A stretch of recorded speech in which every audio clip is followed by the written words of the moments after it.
Je vais vous parler aujourd'hui donc de mon Olimitan Géré 2011.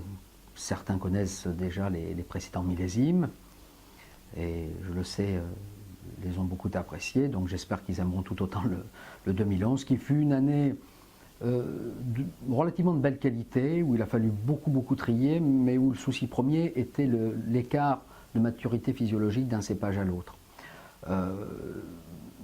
Le domaine de Viran, donc le château Viran, qui est à Alençon de Provence, est un vignoble sur une assise très calcaire, et donc on peut le dire, un sol que je considère très solaire, un petit peu comme ceux que l'on retrouve en Toscane vers Bolgheri, comme pour le Masseto qui est ici à côté de moi.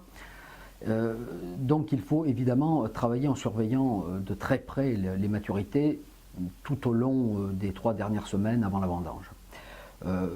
La problématique, c'est que évidemment toutes les parcelles ne donnent pas forcément un grand vin, et sur une cinquantaine d'hectares, nous avons 4 hectares vraiment de qualité supérieure, et c'est ces 4 hectares-là que j'exploite donc depuis maintenant plus de 10 ans.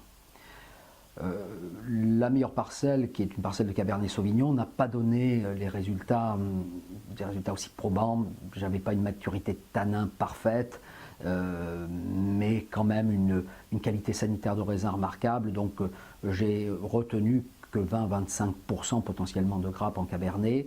Mais ma parcelle de Merlot, qui est une petite vigne sur un lieu-dit qui s'appelle Chabance, là, depuis 2-3 ans, donnait déjà de très bons résultats, et les 2010 que vous connaissez étaient excellents, mais les 2011 ont été encore plus beaux parce que la vigne vieillit un petit peu aussi, gagne un an évidemment, mais gagne aussi l'expérience et qui est indispensable, surtout sur des Merlots du Sud, ce qui n'est pas un cépage traditionnel, c'est assez nouveau, donc on a quand même du mal à le maîtriser.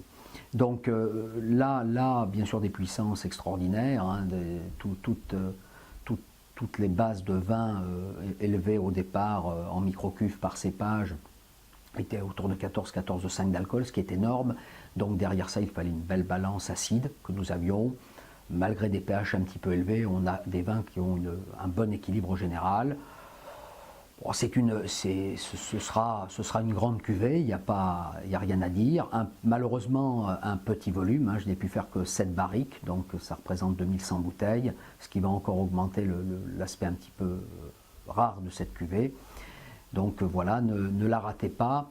Et je ne vais pas vous dire qu'elle est bonne, que c'est très bon, ça n'aurait pas tellement de sens. La seule recommandation, c'est simplement amusez-vous à la goûter à l'aveugle avec 3-4 autres vins, je dirais, de type bordelais. Et je pense que là, ça vaut mieux que de longs discours. Voilà, merci.